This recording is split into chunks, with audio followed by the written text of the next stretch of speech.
2025 সালের শেষ ডিসেম্বর মাসে আমরা একটা অদ্ভুত ঐতিহাসিক মুহূর্তের সাক্ষী হয়ে থাকলাম প্রত্যেকেই। ফুটবলের one of the most best player Lionel Messi এসেছিলেন কলকাতায়।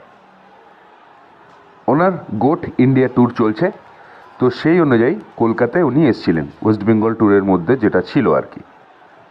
আমি জানি না উনি কি এক্সপিরিয়েন্স করেছেন, মানে ওনার কি মনের ভাব, মানে বুঝতে পেরেছেন উনি কলকাতায় এসে এক্স্যাক্টলি মানুষের মধ্যে এতটা বিশৃঙ্খলা, এতটা মানে কি বলবো, ডিস্টার্বিং মেন্টালিটি, মানুষ কতটা নিচে নামতে পারে, কতটা মানে বাজে হতে পারে, সেটা জাস্ট সাক্ষী রেখে গেল এই যুব ভারতী স্টেডিয়াম।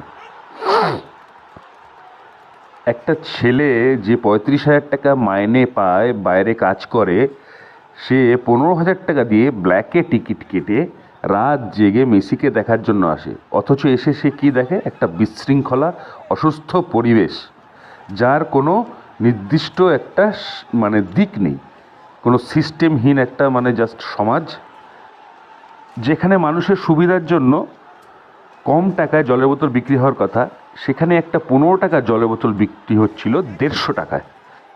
মানে এটা কত বড় বিশৃঙ্খলা, কত বড় একটা অসুস্থ মানসিকতার পরিচয় আজকে এই কলকাতায় এসে, আমি এই যুবভারতীতে এসে সাক্ষীও রইলাম। ভবিষ্যতে আরও লোক আসবে, কিন্তু সত্যি আমি আর কোনো দিন যাব না।